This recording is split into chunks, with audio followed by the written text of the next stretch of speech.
અરે ઓછું નાક પણ અસલી નાક. MDH કાશ્મીરી લાલ મરચાની પાવડર. ભાવનગરના વલભીપુરમાં મેઘરાજાની ધમાકેદાર બેટિંગ જોવા મળી.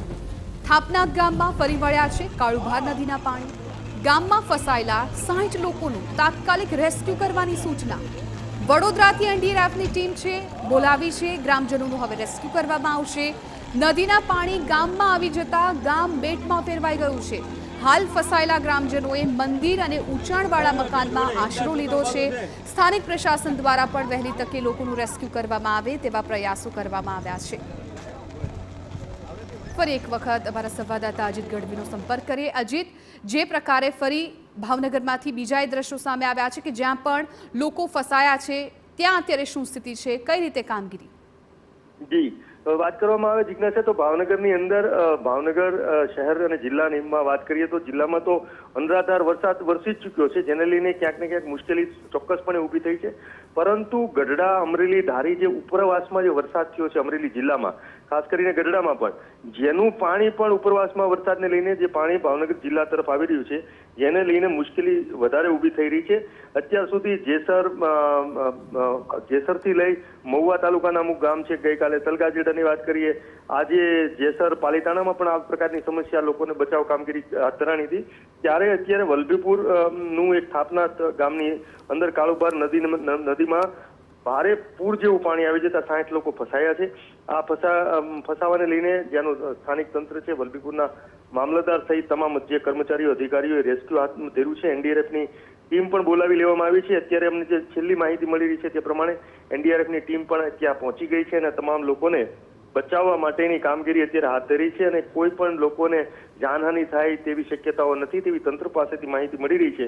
અને સ્થાનિક પ્રશાસન પણ મદદમાં અત્યારે છે. સ્થાનિક ગામના લોકો પણ અત્યારે જોડાયા છે. કોઈ પણ રીતે આ 60 લોકો છે તેને કેવી રીતે બચાવી લેવાય અથવા કોઈ પણ પ્રકારની મુશ્કેલી ન થાય.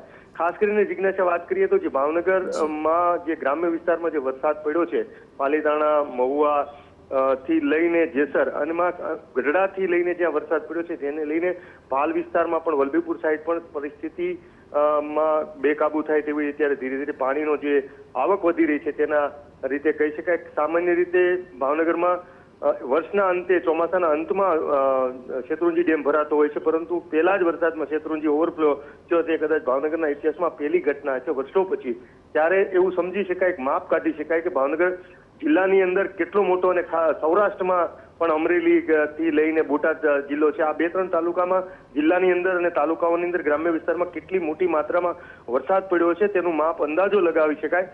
ત્યારે તંત્ર સતત પ્રયત્ન કરી રહ્યું છે. પછી જેસર હોય, પાલીતાણા હોય, મહુવા હોય, તલગાજેડા હોય, વલભીપુર હોય, થાપનાથ હોય કે આ કોઈ પણ પ્રકારના ગામ હોય, ત્યાં કોઈ પણ માણસો ફસાયેલા હોય અને ગ્રામજનો, પબ્લિક પણ એટલી જ મદદ કરી રહી છે. ત્યારે તંત્રના જ્યાં હાથ ટૂંકા પડે ત્યાં લોકો પણ મદદમાં કરી રહ્યા છે. પરંતુ આ પાણીની બાબત છે, પ્રવાહનો વેગ ભારે છે, ત્યારે કોઈને જાનહાનિ ન થાય, મુશ્કેલી ન થાય, કોઈ ડૂબી ન જાય એ પણ જરૂરી છે. ત્યારે એટલો મોટો વરસાદ પડ્યો છે ત્યારે એક આનંદ સાથે કહેવું પડે કે કોઈ એવી જાનહાનિ કે મોતની કે કોઈ એવી ઘટના નથી બની. લોકોની સતર્કતાને લઈને અને ઘણી બધી જગ્યાએ કોઝવે તૂટી ગયા છે, ઘણી જગ્યાએ ડેમ, ચેક ડેમ, જે ડેમો છે તે ઓવરફ્લો પણ થયા છે. ત્યારે લોકો પણ સાવચેત છે અને સાવચેતી રાખી રહ્યા છે. પરંતુ જ્યાં નીચાણવાળા વિસ્તારો હોય, જ્યાં નીચાણમાં આવેલા ગામો હોય અને ખાસ કરીને ઉપરવાસમાં વરસાદને લઈને જ્યારે ધસમસતો પાણીનો પ્રવાહ સતત ભાવનગર જિલ્લા તરફ આવી રહ્યો છે, ત્યારે તંત્ર પણ એલર્ટ છે અને હાલમાં આ પ્રકારની જ્યાં જ્યાં ઘટના આવે ફસાયેલી ત્યાં કામગીરી શરૂ છે. હાલ સુધી કોઈ જાનહાનિ નથી. જે જગ્યાએ ઘટના રેસ્ક્યુની શરૂ છે ત્યાં સલામત લોકો છે અને હાલ સ્થિતિ કાબુમાં છે એવું કહી શકાય. બિલકુલ અજીત, આભાર સમગ્ર માહિતી બદલ. તો આ તમામ લોકોને બચાવવા માટે, રેસ્ક્યુ કરવા માટે NDRFની ટીમ છે પહોંચી ગઈ છે.